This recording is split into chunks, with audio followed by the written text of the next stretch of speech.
ನಾನು ಸೀರೆಗಳೆಲ್ಲ ತೋರಿಸ್ತಾ ಇಲ್ಲ, ಆದರೆ ನಿಮಗೆ ಒಂದು ಒಳ್ಳೆಯ ಒಂದು ತಿಂಡಿನ ತೋರಿಸ್ತಾ ಇದ್ದೀನಿ. ಅಂದರೆ ಇದು ನನಗೆ ಗೊತ್ತಿದ್ದಂಗೆ ಒಂದು 90% ಜನಕ್ಕೆ ಗೊತ್ತಿಲ್ಲ ಅಂತ ನಾನು ಅನ್ಕೋತಾ ಇದ್ದೀನಿ. ಅದೆಷ್ಟು ಸತ್ಯನೋ ಗೊತ್ತಿಲ್ಲ, ತಪ್ಪಾದರೆ ಕ್ಷಮಿಸಬೇಕು. ಏನಿಲ್ಲ, ಒಂದು ನಾನು ಮೊನ್ನೆ ನಮ್ಮ ಜಮೀನ್ ಹತ್ರಕ್ಕೆ ಹೋಗಿದ್ದೆ. ಅಲ್ಲಿ ಎಲ್ಲ ರಾಗಿ ಭತ್ತದ ಒಂದು ಎಲ್ಲ ತೆಗಿತಾ ಇದ್ರು. ನನಗಿದು ಬಹಳ ಇಷ್ಟವಾದ ಒಂದು ತಿಂಡಿ. ಇದು ಹಳೆಯ ಕಾಲದ್ದು, ತುಂಬ ರುಚಿಯಾದಂತಹ, ಆರೋಗ್ಯಕ್ಕೆ ಭಾಳ ಒಳ್ಳೆಯದು, ಮತ್ತು ಈ ಚಳಿಗಾಲಕ್ಕಂತೂ ಬಾಯಿಗೆ ಅಷ್ಟು ಹಿತವಾಗಿರುತ್ತೆ, ಅಷ್ಟು ಚೆಂದ ಇರುತ್ತೆ. ಇದು ಹಸಿ ರಾಗಿನ ತೆನೆಯ ಒಂದು ರೊಟ್ಟಿ ಮಾಡಿಕೊಡ್ತಾ ಇದ್ದೀನಿ. ಎಷ್ಟು ರುಚಿ ಇರುತ್ತೆ ಅಂತಂದರೆ ಅಷ್ಟು ರುಚಿ ಇರುತ್ತೆ. ಇದು ನಮ್ಮ ಅಜ್ಜಿ ನಮ್ಮಮ್ಮ ಎಲ್ಲ ಮಾಡೋರು ಇದು. ಹಾಗಾಗಿ ಅದನ್ನು ನಿಮ್ಮ ಜೊತೆ ಹಂಚ್ಕೊತಾ ಇದ್ದೀನಿ. ಯಾಕಂದರೆ ಒಂದೊಂದು ಸೀಸನಲ್ಲಿ ಏನೇನು ಬರುತ್ತೋ ಅದರ ಒಂದು ಆಸ್ವಾದನೆಯ ಜೀವನದ ಒಂದು ಅನುಭವ. ಮತ್ತೆ ಮತ್ತೆ ಇದು ಸಿಗೋದಿಲ್ಲ. ಈ ಥರ ಕಟ್ಟಿಂಗು ಅಂದರೆ ಯಾವಾಗ ಅದನ್ನು ತೆಗಿತಾ ಇರ್ತಾರೋ ರಾಗಿ ಕಣ ಇದರಿಂದ ಆವಾಗ ಮಾತ್ರ ಇದು ತಿನ್ನಲಿಕ್ಕೆ ಸಾಧ್ಯ. ಎಲ್ಲರಿಗೂ ಅನುಕೂಲ ಇಲ್ಲದೆ ಇದ್ರೂ ಸಹ ಯಾರ್ಯಾರ ಅನುಕೂಲ ಇರುತ್ತೋ ಈ ಹಸಿ ರಾಗಿಯ ರೊಟ್ಟಿನ ನಾನು ನಿಮಗೆ ತೋರಿಸ್ತಾ ಇದ್ದೀನಿ. ಮಾಡಿಕೊಂಡು ತಿಂದು ನೀವು ಸವಿತೀರಾ ಅಂತ ನಾನು ಭಾವಿಸ್ತಾ ಇದ್ದೀನಿ. ಈಗ ರಾಗಿ ರೊಟ್ಟಿ ಮಾಡಲಿಕ್ಕೆ ಮೊದಲದಾಗಿ ನಾವು ಈ ರಾಗಿ ತೆನೆಗಳು ಏನಿದೆ ಈ ತೆನೆಯನ್ನೆಲ್ಲ ನೀವು ಸುಟ್ಕೋಬೇಕಾಯ್ತು. ಮೊದಲ ಕಾಲ ಆದರೆ ನಮಗೆ ಇದು ಕಟ್ಟಿಗೆ ಒಲೆ ಇರ್ತಿತ್ತು. ಅಂಥ ಸಮಯದಲ್ಲಿ ನಾವು ಒಂದು ಕೆಂಡದಲ್ಲಿ ಒಳ್ಳೆ ಹದವಾಗಿ ಬೇಯಿಸಿ ಒಳ್ಳೆ ಅದು ಬಣ್ಣನೂ ಅಷ್ಟು ಕಪ್ಪಾಗ್ತಿರಲಿಲ್ಲ, ತುಂಬ ಚೆನ್ನಾಗಾಗ್ತಾಯಿತ್ತು. ಆದರೆ ಈಗ ಅಷ್ಟು ಅನುಕೂಲ ಇಲ್ಲದೆ ಇರೋ ಕಾರಣಕ್ಕೆ ಏನು ಮಾಡ್ತೀವಿ, ಇರೋ ಅನುಕೂಲದನ್ನೇ ನಾವು ಬಳಸ್ಕೋಬೇಕಾಗತ್ತೆ. ಹಾಗಾಗಿ ಸ್ಟವ್ ಮೇಲೆ ನಾವೇನು ಮಾಡ್ತೀವಿ, ಈ ಥರ ಸ್ವಲ್ಪ ನಾವು ಅದನ್ನು ಬಿಸಿ ಮಾಡ್ಕೋಬೇಕು. ಯಾಕಂತಂದರೆ ಇದು ರಾಗಿ ಅದರಿಂದ ಬೇರ್ಪಡೋದಿಲ್ಲ. ಹಾಗಾಗಿ ಇದನ್ನು ಸ್ವಲ್ಪ ಬಿಸಿ ಮಾಡಿಕೊಂಡು ನಾವು ಈ ಥರ ತೆಗಿತಾ ಇದ್ದರೆ ಒಳ್ಳೆ ಬರುತ್ತೆ ಮಾತ್ರ. ಇದು ಆ ಘಮನೇ ನೋಡಿ ಎಷ್ಟು ಚೆನ್ನಾಗಿದೆ. ಇದು ತುಂಬ ಚೆನ್ನಾಗಿತ್ತು. ಇಷ್ಟಿದ್ದರೆ ಸಾಕು ನಮಗೆ, ತುಂಬ ಅದೇನು ಕಪ್ಪಗಾಗಬೇಕು ಅಂಥದ್ದೇನಿಲ್ಲ. ಜಸ್ಟ್ ಒಂದಿಷ್ಟು ಇಷ್ಟಾದರೆ ಸಾಕು. ಇಷ್ಟಾದ ನಂತರ ನೀವೇನು ಮಾಡಬೇಕು, ಇದನ್ನು ರಾಗಿ ಎಲ್ಲನೂ ಹಸಿ ರಾಗಿಯನ್ನು ಇದರಿಂದ ಬೇರ್ಪಡಿಸಿ ನಾವು ರೊಟ್ಟಿಗೆ ಸಿದ್ಧ ಮಾಡ್ಕೋಬೇಕಾಗುತ್ತೆ. ನೋಡಿ, ಅದು ಬಿಸಿ ಬಿಸಿಯಿಂದ ಹಿಂಗೆ ತೆಗೆದು ನೀವು ಜಸ್ಟ್ ಒಂದು ಈ ಕಡೆ ತೋರಿಸ್ತಾ ಇದ್ದೀನಿ. ಹಿಂಗೆ ಅಂದರೆ ಅದೆಲ್ಲನೂ ತುಂಬ ಚೆನ್ನಾಗಿ ಬಂದಿರುತ್ತೆ.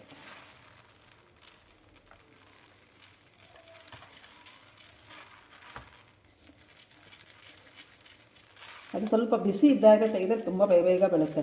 ತಣ್ಣಗಾದರೆ ಮತ್ತೆ ಸ್ವಲ್ಪ ಬಿಸಿ ಮಾಡಿಕೊಂಡು ತೆಗೀರಿ. ಅಂದರೆ ರುಚಿ ಮಾತ್ರ ಬಹಳ ಅದ್ಭುತವಾದಂಥ ರುಚಿ ಇರುತ್ತೆ ರೊಟ್ಟಿ ಅಂತೂ. ಯಾರು ಇದಕ್ಕೆ ಮುಂಚೆ ತಿಂದೇ ಇರೋರು ಖಂಡಿತ ಇದನ್ನು ಮಾಡ್ಕೊಂಡು ತಿನ್ನಿ, ಹೊಸ ರುಚಿ ಇದು. ನೋಡಿ, ಈ ಥರ ನಮಗೆಲ್ಲ ಕಾಳುಗಳು ನಮಗೆ ಸಪ್ರೇಟ್ ಬರುತ್ತೆ. ತುಂಬ ಅಂದರೆ ತುಂಬ ರುಚಿ ಇರುತ್ತೆ. ಈ ಪರಿಮಳನೇ ನೋಡೋದು ತೆಗಿತಾ ಇದ್ದರೆ ಒಳ್ಳೆ ಬರುತ್ತೆ ಮಾತ್ರ. ಈ ಥರ ಎಲ್ಲನೂ ತೆಗೆದುಬಿಟ್ಟು ನಿಮಗೆ ತೋರಿಸ್ತೀನಿ. ನೋಡಿ, ಇದು ಜಾಸ್ತಿ ಏನು ಬಿಸಿ ಮಾಡೋ ಅವಶ್ಯಕತೆನೇ ಇರೋದಿಲ್ಲ. ಜಸ್ಟ್ ಒಂದಿಷ್ಟು ಬಿಸಿ ಮಾಡಿಕೊಂಡ್ರೆ ಸಾಕು.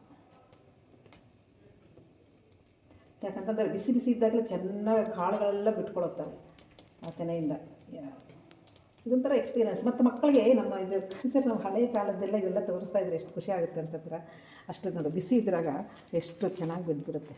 ನಿಮ್ಗೆ ಒಂಚೂರು ಜಾಸ್ತಿ ಆದರೆ ಒಂದೊಂದಾಗಿ ಹಾಕ್ಕೊಳ್ಳಿ, ತುಂಬ ಚೆನ್ನಾಗಿ, ಒಂದು ಕಾಳು ಬಿಡೋಲ್ಲ, ಅಷ್ಟು ಚೆನ್ನಾಗಿ ಬಂದ್ಬಿಡುತ್ತೆ. ಒಂದೆಡೆ ಏನಾದರೂ ಇನ್ನೂ ಇದೆ ಅಂತಂದರೆ ಸ್ವಲ್ಪ ಮತ್ತೆ ಒಂಚೂರು ಹಿಂಗೆ ಅಂದ್ಕೊಂಡು ಮತ್ತೆ ಅಂದರೆ ಮತ್ತು ಇರೋದೂ ಎಲ್ಲ ಬಿದ್ದುಬಿಡುತ್ತೆ, ಒಂದು ಕಾಳು ಇಲ್ಲ ಅಷ್ಟೇ. ಇವೆಲ್ಲ ಮಕ್ಕಳು ಎಂಜಾಯ್ ಮಾಡ್ತಾರೆ. ಮತ್ತು ಹಳೆಯ ಕಾಲ ಟ್ರೆಡಿಷ್ನಲ್ಲ, ಹಳೆ ತಿಂಡಿಗಳು, ಈ ಪದ್ಧತಿಗಳು ಎಲ್ಲ ಕಲ್ತಂಗಾಗುತ್ತೆ, ಕಲ್ಸಂಗಾಗುತ್ತೆ.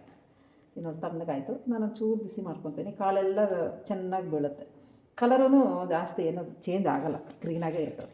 ಇಷ್ಟೊತ್ತು ನಾವು ಬಿಸಿ ಮಾಡಿ ರಾಗಿನ ತೆನೆಯಿಂದ ಈ ರಾಗಿಯನ್ನು ಈ ಥರ ಬೇರ್ಪಡಿಸಿದ್ದೀವಿ. ಎಷ್ಟು ಒಳ್ಳೆ ಕಲರ್ ಇದೆ, ತುಂಬ ಚೆನ್ನಾಗಿದೆ ಇದು. ಆ ನಂತರ ಇದನ್ನು ನೀವು ಹೊರಗೆ ಹಾಕಿ ರುಬ್ಬಬೇಕಾಗತ್ತೆ. ಮಿಕ್ಸಿನಲ್ಲಂತೂ ಇದು ಮೆತ್ತಗೆ ಆಗೋದೇ ಇಲ್ಲ. ಹಾಗಾಗಿ ನೀವು ರುಬ್ಬಾದರೂ ಕೈಯಲ್ಲಿ ರುಬ್ಬಬೇಕು ಅಥವಾ ಗ್ರೈಂಡರ್ಗಾದರೂ ಹಾಕಬೇಕು. ಹಾಗಾಗಿ ನಾನೀಗ ರುಬ್ಬೋದಿಲ್ಲ, ಗ್ರೈಂಡರ್ಗೆ ಹಾಕ್ತಾಯಿದ್ದೀನಿ. ಗ್ರೈಂಡರ್ ಹಾಕಿ ನಾವು ನಮ್ಮ ರೊಟ್ಟಿ ಹದಕ್ಕೆ ಎಷ್ಟು ಬರುತ್ತೆ ಅಷ್ಟಕ್ಕೆ ತಕ್ಕಂಗೆ ನಾವು ನೀರು ಹಾಕ್ಕೊಂಡು ನಾವು ಗಟ್ಟಿಯಾಗಿ ನಾವು ಗ್ರೈಂಡರ್ ಮಾಡಿಕೊಂಡ್ರೆ ತುಂಬ ಚೆನ್ನಾಗಿ. ಈಗ ನಾನು ಗ್ರೈಂಡರ್ಗೆ ಹಾಕ್ತಾಯಿದ್ದೀನಿ. ಹಾಕೋವಾಗ ನಿಮಗೆ ಖಾರ ಎಷ್ಟು ಬೇಕೋ ಅಷ್ಟು ಹಸಿ ಮೆಣಸಿನ್ಕಾಯಿ ಹಾಕ್ಕೊಂಡು ಸ್ವಲ್ಪ ಉಪ್ಪು ಹಾಕ್ಕೊಂಡು ಸ್ವಲ್ಪ ನೀರು ಹಾಕಿ ಇದಕ್ಕೆ ಗ್ರೈಂಡ್ ಮಾಡ್ಕೊಳ್ಳೋಣ. ಖಾರ ನಿಮ್ಮ ಇಷ್ಟ, ನಾನು ಎಷ್ಟು ಹಾಕಿದ್ದೀನಿ ರೊಟ್ಟಿಗೆ ಇವಾಗ ಮಿಕ್ಸಿಗೆ ಹಾಕಿಬಿಟ್ಟು ತೋರಿಸ್ತೀನಿ. ಮೆತ್ತಗಾಗಿದೆ, ಈ ಹದಕ್ಕಿರಲಿ ಇದು ಮೆತ್ತಗಾಗಿದೆ. ಇದು ಇಷ್ಟು ಮೆತ್ತಗಾದರೆ ಸಾಕು. ಈಗ ಇದನ್ನು ತೆಗೆದುಬಿಡೋಣ.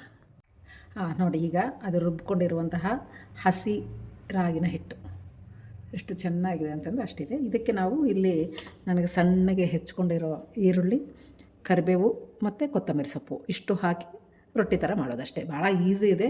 ರಾಗಿ ಮತ್ತು ಬೇರ್ಪಡಿಸೋದು ಒಂದಿಷ್ಟು ಕೆಲಸ ಅಷ್ಟೇ, ಬಿಟ್ಟರೆ ಮಿಕ್ಕಿದ್ದೆಲ್ಲ ಮಾಮೂಲಿ ನಿಮ್ಗೆ ಗೊತ್ತಿರೋದು. ಈಗ ಮಾಡೋಣ ಬನ್ನಿ.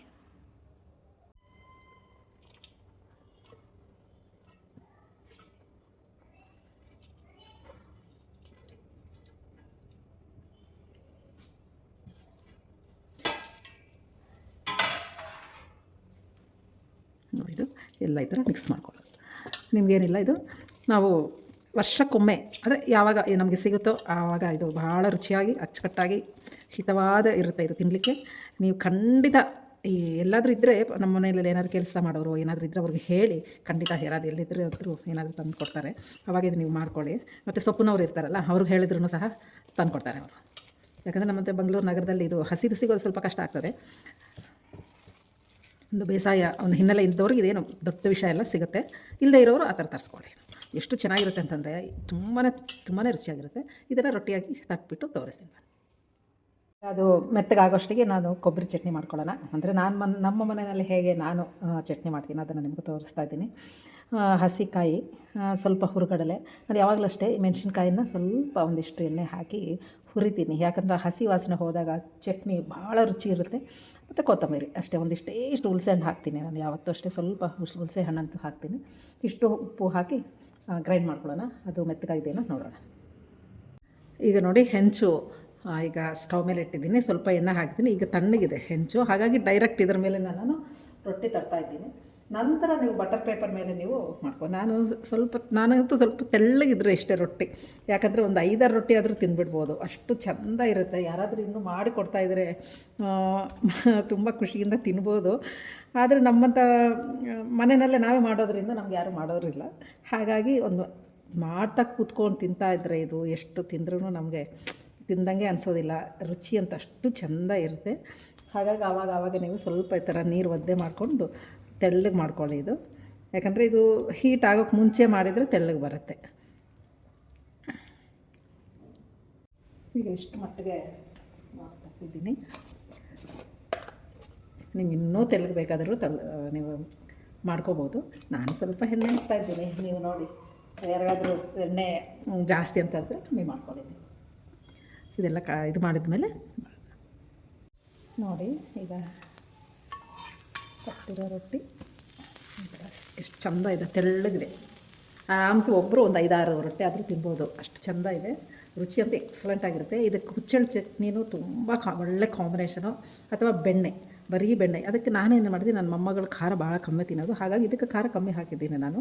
ನೀವು ಇದಕ್ಕೆ ಸ್ವಲ್ಪ ಉಪ್ಪು ಖಾರ ಎಲ್ಲ ಜಾಸ್ತಿ ಹಾಕ್ಕೊಟ್ಟು ಬೆಣ್ಣೆ ಹಾಕ್ಕೊಡ್ರೂ ಒಳ್ಳೆ ಕಾಂಬಿನೇಷನು, ತುಂಬ ರುಚಿಯಾಗಿರುತ್ತೆ. ಮತ್ತು ಆರೋಗ್ಯಕ್ಕೂ ಬಹಳ ಒಳ್ಳೆಯದು. ಸ್ವಲ್ಪ ಹಾಕಬೇಕು. ಎಷ್ಟು ಚೆನ್ನಾಗಿರುತ್ತೆ ಇದು. ಬರೀ ರಾಗಿನ ಸುಟ್ಟುಬಿಟ್ಟು ಇನ್ನೂ ಸ್ವಲ್ಪ ಇದರಲ್ಲೇ ಸ್ಟವ್ ಮೇಲೇ ಸುಟ್ಟುಬಿಟ್ಟು ಅದಕ್ಕೆ ಬೆಲ್ಲ ಹಾಕಿ ತಿಂದ್ರೂ ತುಂಬ ಚೆನ್ನಾಗಿರುತ್ತೆ. ಬಿಸಿಯಾಗಿ ತಿನ್ನಬೇಕು. ಇಲ್ಲಾಂತಂದರೆ ಸ್ವಲ್ಪ ಕಾಳು ಗಟ್ಟಿ ಆಗುತ್ತೆ, ಅದು ಅಗಿಯೋದೇ ಒಂದಿಷ್ಟು ಕೆಲಸ ಆಗ್ತದೆ. ಮಕ್ಕಳಂತೂ ಖುಷಿಯಿಂದ, ಸಣ್ಣ ಮಕ್ಕಳಿದ್ದಾಗ ಭಾಳ ಖುಷಿಯಿಂದ ತುಂಬ ಚೆನ್ನಾಗಾಗಿದೆ.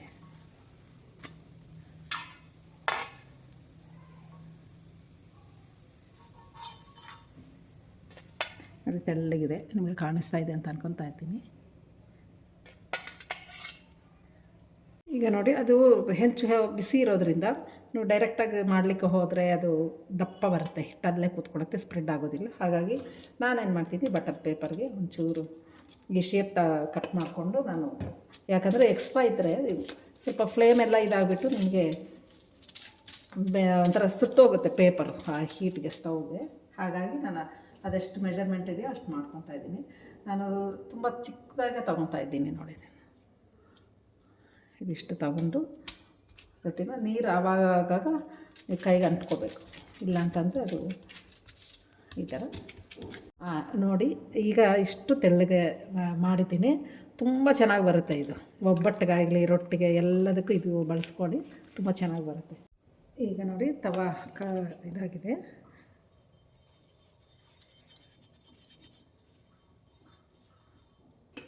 ಈಗ ಇದರ ಮೇಲೆ ನೀವು ಅದು ಎಷ್ಟು ತೆಳ್ಳಗಾದ್ರೆ ನೀವು ಮಾಡ್ಕೊಬೋದು. ಹಾಗೆ 1 ನಿಮಿಷ ಸ್ವಲ್ಪ ಬಿಸಿ ಆದ ಕೂಡಲೇ ಈ ಪೇಪರ್ ಸಪ್ರೇಟ್ ಮಾಡ್ತಾರೆ. ಎಷ್ಟು ಚೆಂದ ಬರುತ್ತೆ. ಹೋಳಿಗೆನೂ ಅಷ್ಟೇ ತುಂಬ ಚೆನ್ನಾಗಿದೆ. ರೊಟ್ಟಿಗಳು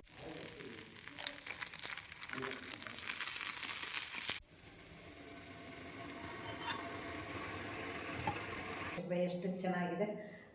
ಹಸಿ ರಾಗಿಯ ರೊಟ್ಟಿ ಮತ್ತು ಕಾಯಿ ಚಟ್ನಿ ತುಂಬ ಚೆನ್ನಾಗಿರುತ್ತೆ. ಮನೆಯಲ್ಲಿ ಖಂಡಿತ ಟ್ರೈ ಮಾಡಿ. ಚೆನ್ನಾಗಿ ಈ ಚಾನಲಲ್ಲಿ ನಾನು ಫುಡ್ ಯಾಕೆ ಅಂದರೆ ಏನಾದರೂ ತಿಂಡಿಗಳು ಯಾಕೆ ಮಾಡಿದ್ದೀನಿ ಅಂದರೆ, ಎಷ್ಟು ನಮಗೆ ಆಸ್ತಿ ಸಂಪತ್ತು ಐಶ್ವರ್ಯ ಇದ್ದರೂ ಸಹ ಆರೋಗ್ಯ ಅನ್ನೋದು ಮಹಾಭಾಗ್ಯ. ನಾವು ಆರೋಗ್ಯವಾಗಿರಬೇಕು ಅಂತಂದರೆ ಒಳ್ಳೆಯ ಊಟ ನಮ್ಮ ಹೊಟ್ಟೆಗೆ ಸೇರಬೇಕು. ಈ ಜೀವಕ್ಕೆ ಈ ಶರೀರಕ್ಕೆ ಹಿತವಾಗಿರುವಂಥದ್ದು ಇರಬೇಕು.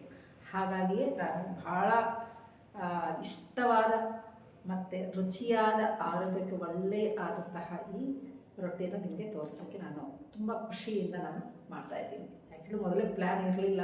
ನಾನು ಮನೆಗೆ ಅಂತ ಮಾಡ್ತಾ ಇದ್ದಾಗ ನಿಮಗೂ ತೋರಿಸೋಣ ಅಂತ ಹಾಗಾಗಿ ಅಂದ್ಕೊಂಡು ಈ ವಿಡಿಯೋ ತೆಗೆದಿದ್ದು. ಎಲ್ಲರಿಗೂ ಇಷ್ಟ ಆಯ್ತು ಅಂದ್ಕೊಳ್ತಿದ್ದೀನಿ. ಮತ್ತೊಮ್ಮೆ ಇನ್ನೊಂದು ಒಳ್ಳೆಯ ಎಪಿಸೋಡ್ ಜೊತೆ ನಿಮ್ಮ ಜೊತೆ ಭೇಟಿ ಆಗ್ತೀನಿ. ನಮಸ್ಕಾರ.